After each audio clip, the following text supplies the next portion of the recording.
Before I start, I would like to sincerely thank Cicilline for swapping the session with me because I had my session at 10 o'clock in the morning, but I had not been feeling well since last night. And Eva for coordinating promptly. Thank you so much. Here I go. A very good afternoon to all of you. I'm Swikruti PRADHAN.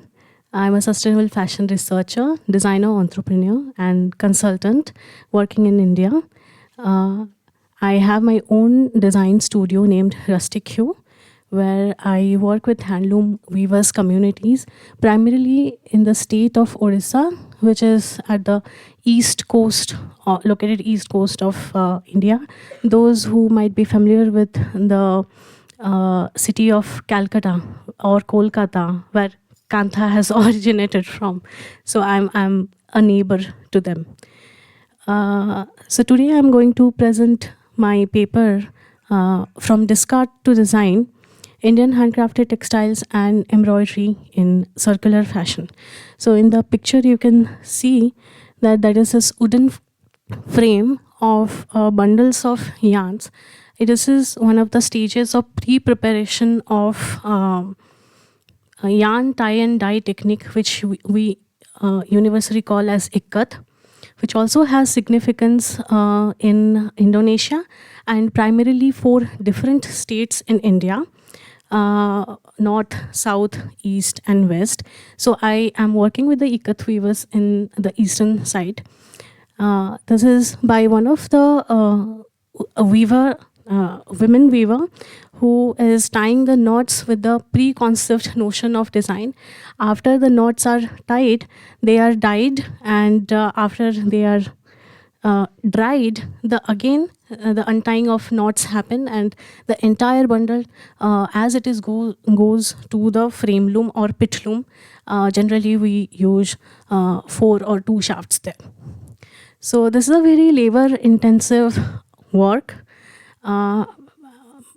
But it has its own significance, how it represents the principles of circular fashion or circular economy.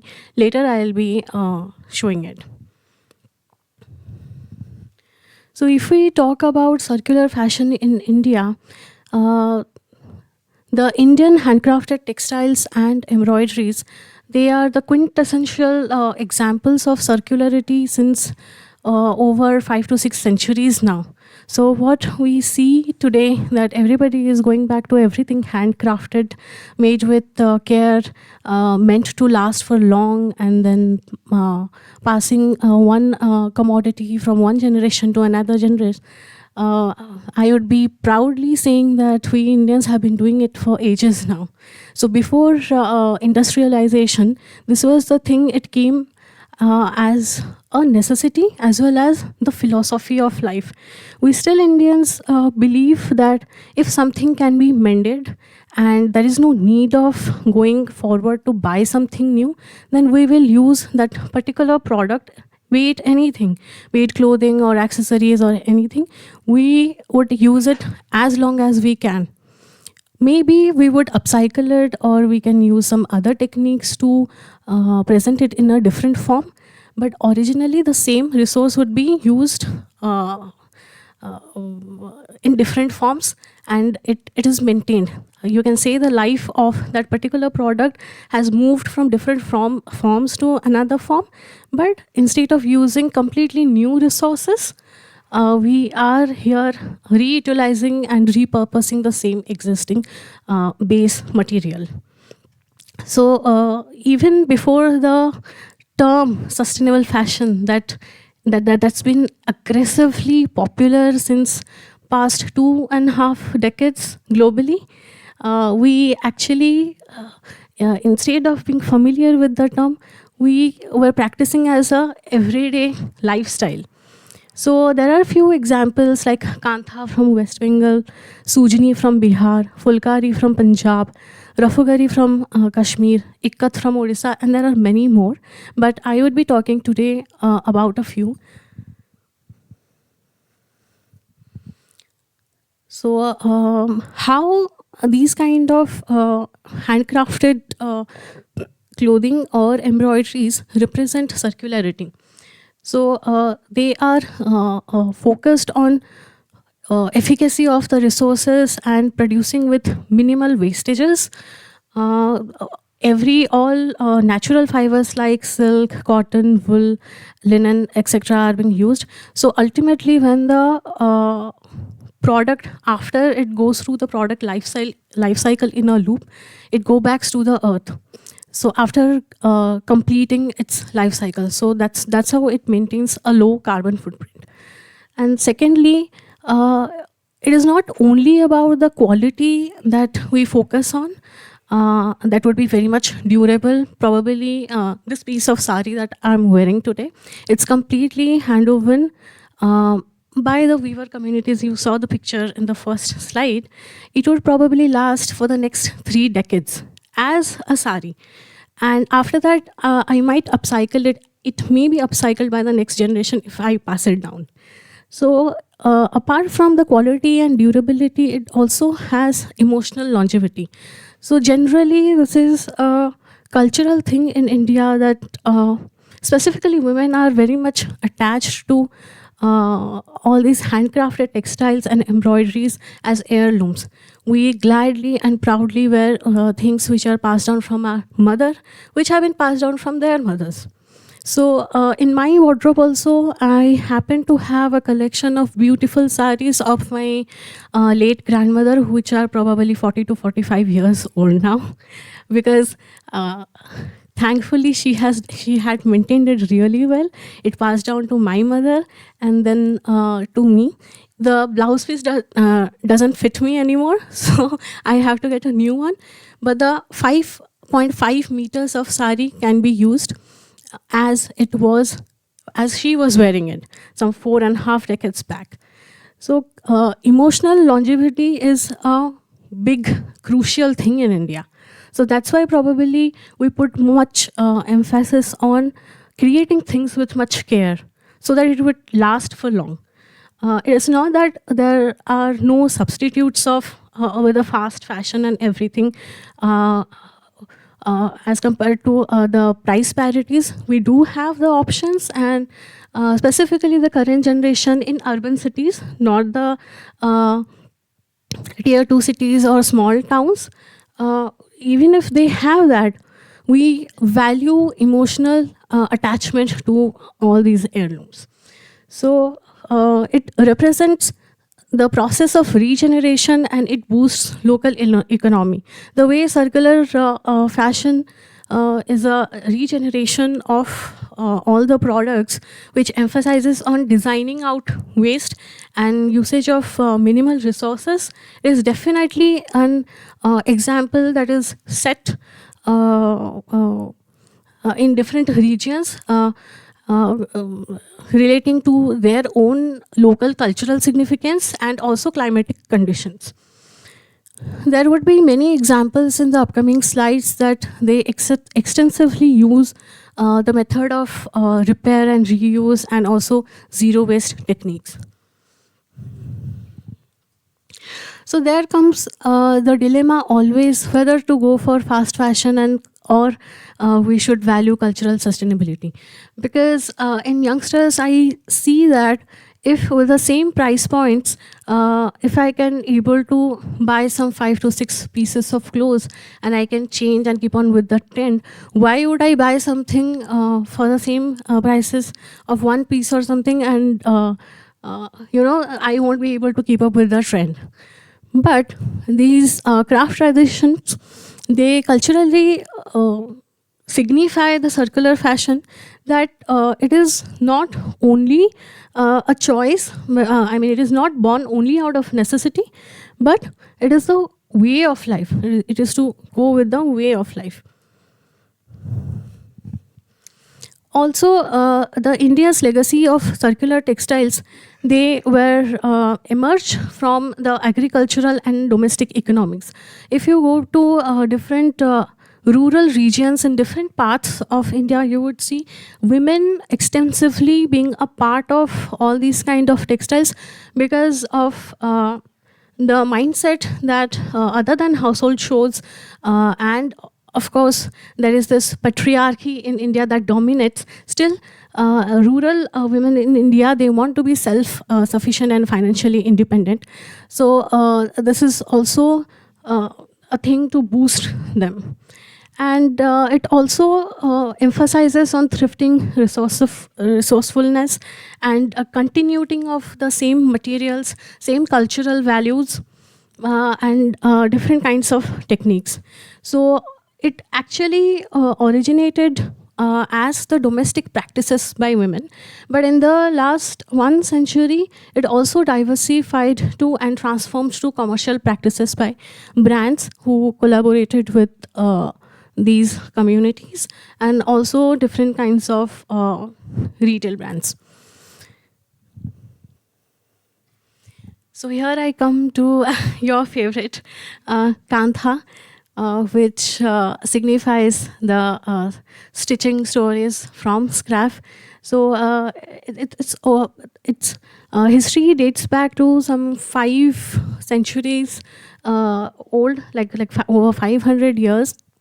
And it was born out of necessity that whatever discarded saris or dhotis, which are very much long in their dimension, women, instead of throwing them out after they were worn out, or there were some sort of holes or the quality eventually degraded, so they started stacking them up, like 4 to 5 saris would be stacked together, and they will be quilted like this with simple straight stitch.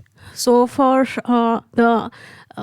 they started it as a functional value, using it as a floor mattress or blanket used for winters. And also they have the cultural significance that whenever a baby is born newly, instead of giving everything new and bought from the market to the baby, they will making the baby familiar with everything existing in the household. So this was the concept behind Kantha. So Kantha literally translates to the word rags, made out of rags. But in the past 1 century, you can say that it also pursued as a form of decorative embroidery. So this is still being practiced in different regions, and they are sold out retailed in different places. But it also diversified to a very decorative form of embroidery. So actually today I'm wearing a Kantha. You can see that it's a very minimalistic design, and it also depicts nature. I have bird motif along with all those floral relating to nature. So now the forms of this embroidery has significantly changed. In clothing also it is being infused.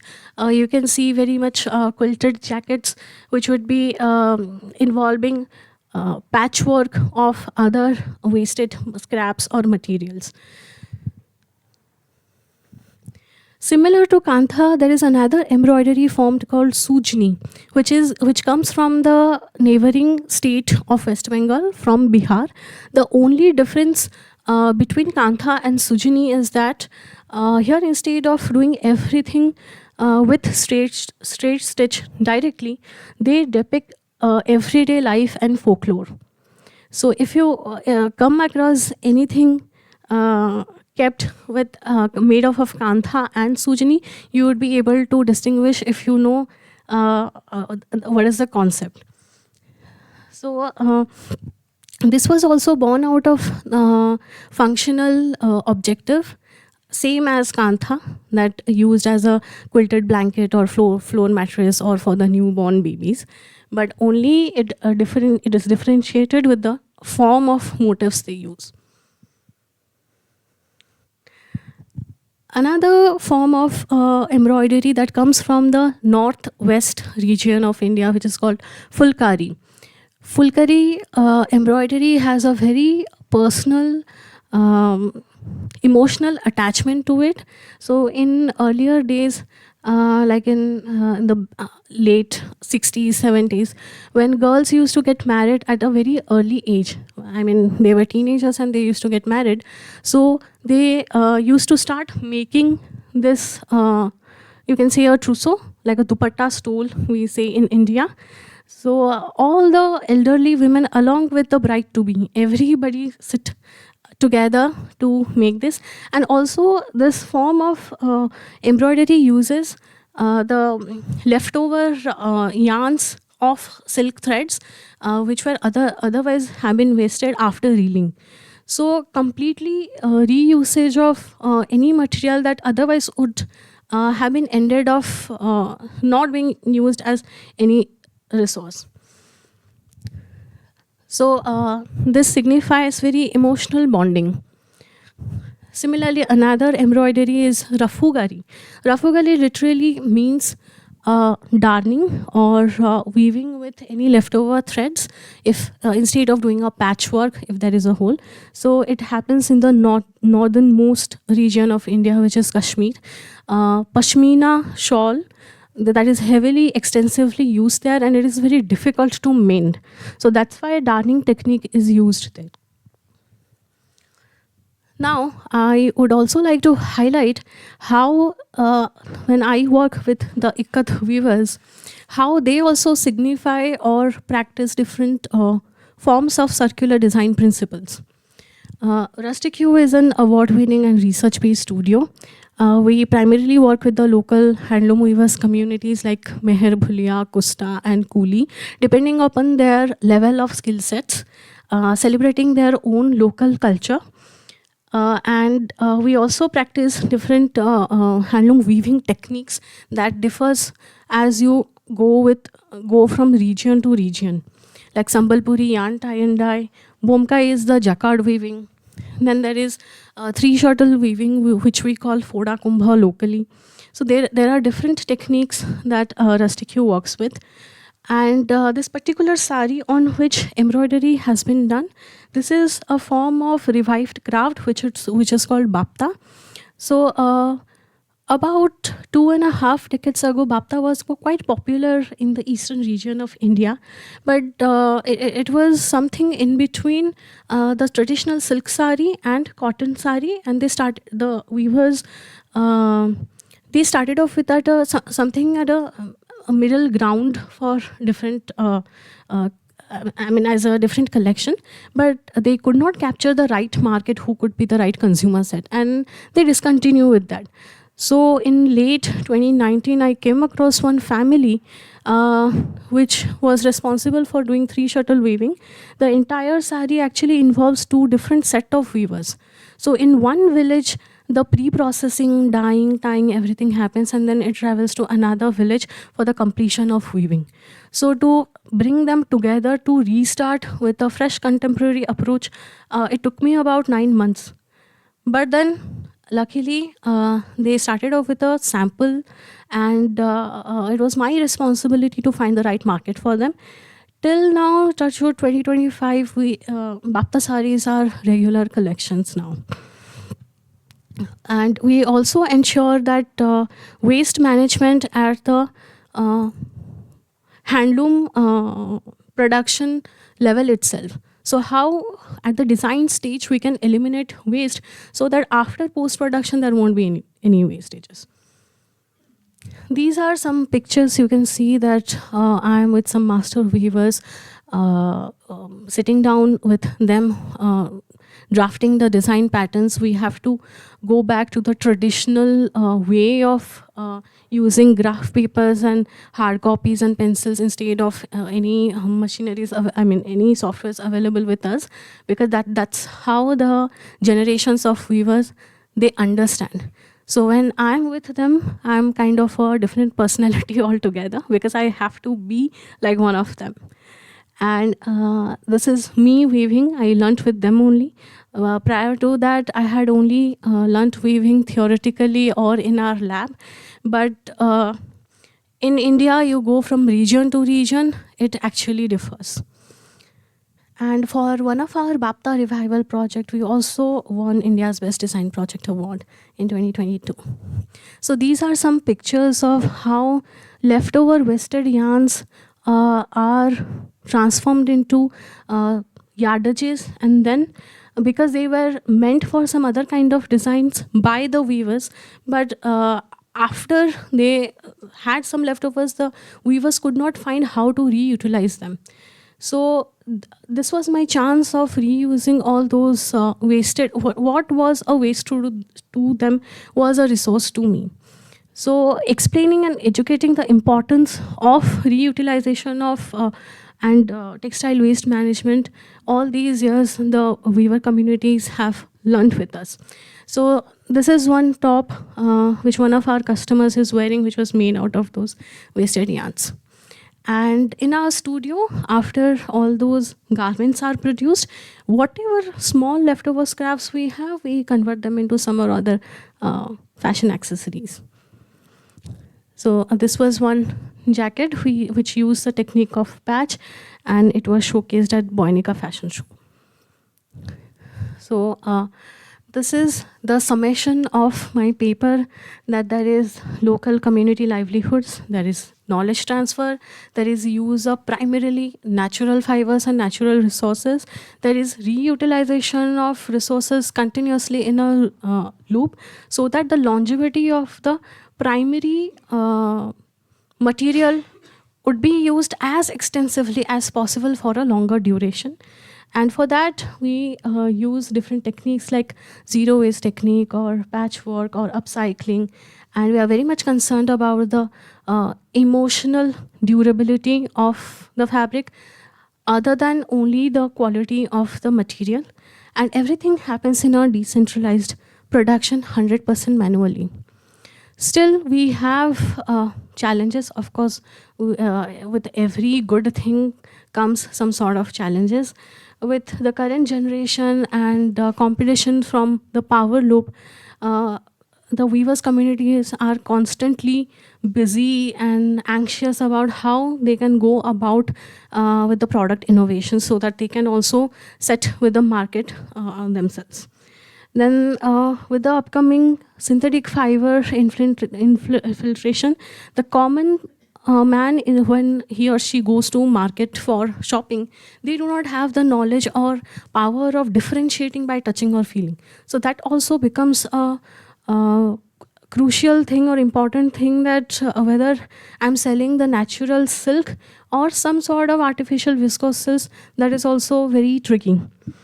And with all those generations working on these kind of techniques, time to time they also need some sort of skill upgradation program, so that they can also be at par with what are the market trends or what the consumers want. So in India, the government, the central government, they facilitate all those kind of trainings in collaboration with independent design studios. But from planning, by the bureaucrats sitting in the offices, coming down to the execution and implementation at the ground level, it's very tricky and exhausting, and most of the time it doesn't, it fails. And there are a lot of younger weavers who are very much fascinated by the lifestyle of, gradually they are also getting exposed to the urban city life, and they prefer to go and, ditching their ancestral profession and choosing any other sort of jobs. So this is also a very big challenge to the circularity design principle. So currently the weaver communities that I work with, they are all of my previous generation. So sometimes I'm also very much anxious what will happen 10 years down the line, when the current, I also have to work with their children who are not at all or very little interested in the authenticity of their own profession. Let's see. So today we have the key takeaways that in India, all these artisanal traditions are more than just traditions. We have a deeper cultural attachment to, you can say, every materialistic thing in terms of clothing. We like to keep it as long as we can. It's a regenerative system that aligns with circularity. And there is this consciousness of, there is this threads of consciousness, continuity, and it also tackles climate change, which I have already explained how. I would like to conclude that this kind of handloom weaving and handcrafted textiles from India are living examples of circular design. And we have been practicing for ages now, where cultural heritage is important for us, environment is important for us, and the most important thing is how we can work and live together, emerge as a community from region to region. So these are some references, and if anybody wants to get in touch with me, or if you find my work interesting or very much interest in Indian textiles, you can reach out to me. Thank you. Thank you for listening. So thank you for your presentation. Yeah. Does anybody have question? Thank you. So, as you said, one of the goals to all of these techniques were emotional durability. And my question is, like, when you give some clothes, garments, or, for example, kantars to baby, do you give them the context, the background of the garments, or do you just like give it to them? But I'm interested in if you have like a storytelling, keeping through the like sharing of clothes. Kanthas, the functional kanthas, which are quilts or mattresses, the way you asked, they are actually very personal for each family. So the saris and dhotis, which are scraps, they are often used in making one piece of kantha. They are actually used among that family only. Like the women of the family, the grandmothers and mothers, their saris will be used in there for their grandchildren, like that. So generally it happens that way.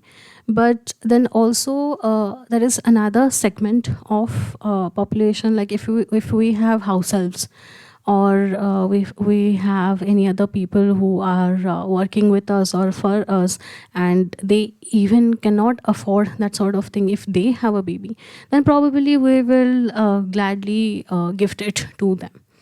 So mostly it is not a commercial thing. I mean, it did not start off as a commercial thing, but later on it diversified. I mean, the techniques diversified in form of decorative embroidery, like the one I'm wearing on a sari, or maybe a jacket or a top or dupatta, stoles, like that. Thank you.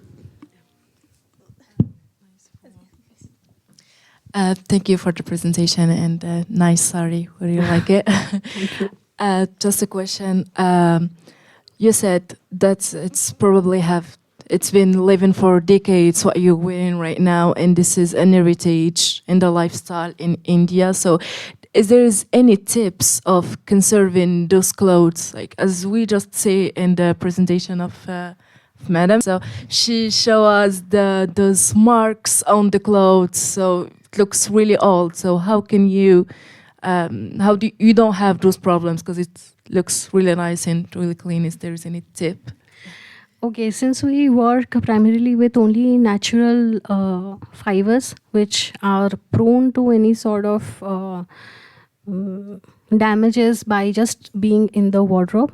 So with clothing type like saris, which are like 5.5 meters long, we actually, instead of folding it, like there will be marks of folds if it is kept for long, we actually use wooden rolls or rods.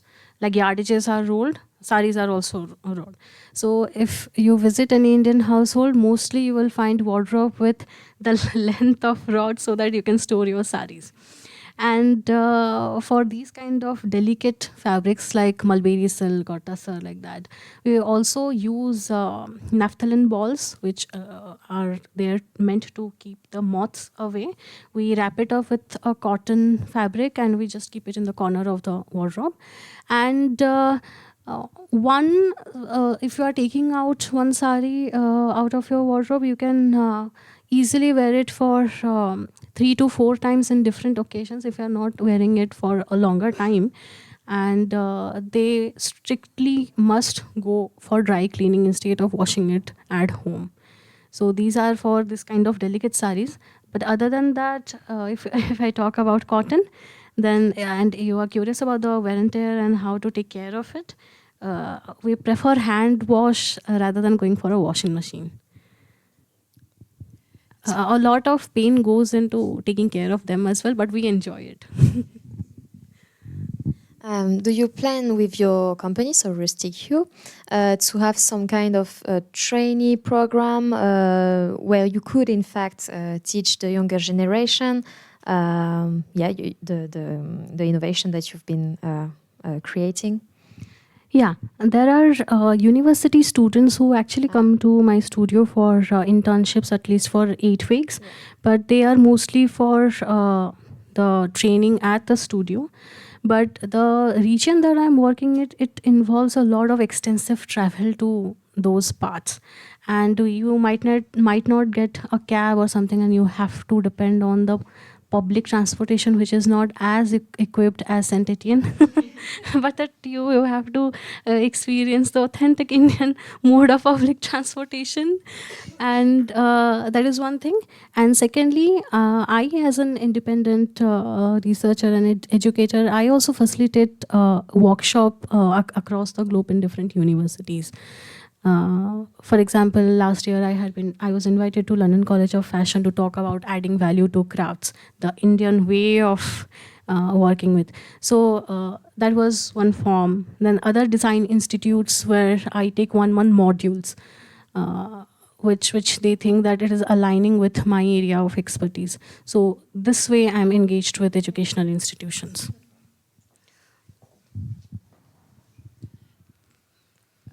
Does somebody else have a question? Thank you. That was so inspiring. I want that cantha. It was really interesting. You made a comment whereby you were responsible. So you did the testing, and then you were responsible to market it. Yes. Can you expand on that? Yes. So that particular sari that I told, the name is Bapta, which is an amalgamation of traditional mulberry silk and cotton. So in India, in that region, you will find weavers working with either cotton saris producing, or either silk saris using the same technique of yarn tie and dye. So in the late 70s, there were also some master weavers. It was their initial thought process and innovation that they will create something which is in between. Like, it is not as dull as cotton, or it is not as bright or shiny as silk, but we will create something in between which would be meant to wear any time of a day, like the day event or evening, or as a evening wear or occasion wear, like that. But they could not, because in India the local market is very huge, that they do not have to think of other market segments at all, because on regular basis women buy saris and they are happy with that. So when they failed to position it properly, it just disappeared from the market.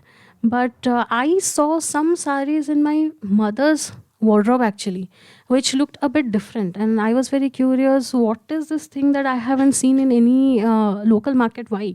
And it was a wedding gift to her by some local person in the village. And then she mentioned about it, but she's not a designer, and she's a layman, and she was not able to throw light upon it. And then while roaming around the villages that I work with the weavers, I deliberately talked to the senior weavers members, senior citizens, that what is this thing? I'm very curious, I want to know. And they did not show much interest. And after hard persuasion, they were like, they carry the same surname, Meher, but they are a different caste. All these things work on casteism basis. And they are ancestral professions, so they do not have any hard copy of manual or something. They just all practical knowledge passed down to the next generation. And they introduced me to someone, and I asked them the reason why it failed. So I thought that probably I can see the market segment which would like to buy the in-between product. Like silk saris are very expensive for Indians. Cotton are very much affordable, but this is something that they can use to attend a wedding maybe, or some as a celebration wear. So they agreed upon that. They produced some samples, but then there were fashion shows where the celebrities walked the ramp wearing those saris, and suddenly overnight it became a hit. And that's how it picked up. And how do I put it? All the non-residents Indians who are living outside India, they are crazy about these saris because of the weather, maybe, because they do not have to worry about taking care of 100% silk saris, like going for dry cleaner, finding it out, or storing any cotton saris, which is maybe not suitable for the weather, but this is very thin, airy, light. So they can equip it with some thermal wear inside, and then they are good to go. Welcome. So somebody has a question. Firstly, thank you, because it permits us to have a taste of your beautiful culture through clothes, so thank you for that. And then I have a question, because is the younger generation still tend to this circular fashion? Because today things change a lot and very fast, especially through internet and social medias. And all the younger generation are comparing themselves to the rest of the world in a bad way, like we are too different and in a very envy way? Or are they still proud of their culture and their way of being different from fast fashion, etc.? Currently, we are at that phase where the younger generation is exposed to a lot of informations and misinformations, specifically through social media. So there are also a lot of informations floating around which will not give you the correct information about certain culture or certain product. So there is always the urge from the brands or any organization or body. There is this constant effort then how to check yourself before getting swayed away by all the information that we are consuming. And secondly, the phase that the youngsters are in, they are just getting attracted by the way. I give an example. We see different 5 to 6 collections on the rack, and it fits our pockets, and we will just be attracted to buy them and get home. But there are always elders checking you, that they ensure that you just not get into a habit of constantly shopping, wearing and throwing, because they are not durable. So there are a lot of private, not-for-profit and government organizations in the past 2 years specifically have started taking initiative towards practicing regenerative principles and circular design principles. So we are going through the graph of the peak. There would be certainly the time when it will all be dropped down, and the youngsters, when they a bit grow up after, 2 years down the line or 5 years down the line, they will understand that what our previous generation used to do, that was the right thing to do. Perfect. Thank you. Does somebody else have a question? If not, I have one myself. Okay. It's more global. Do you see local artisans playing an increasingly central role in the global fashion industry in India? Can you repeat the question again? Sorry. Do you see local artisans playing an increasingly central role in global fashion industry, like the future of the circular fashion in India? Yes, actually. So there are global fashion designers with the name of their own brands. For example, one very popular designer, Indian designer, if you know or not, Rahul Mishra, who has been showcasing at Paris Fashion Week for the past 3 to 4 seasons, I guess. So his uniqueness or USP is working extensively with the local artisans in different regions. Like for different collections, he engages with them. So he's just one example. There are a lot of other examples who are making their global name gradually. So their majority contribution is by the local artisans only. So without them, the brand would probably not exist. Okay, Thanks you very Thank much. you. So, Thank you everyone for listening to me.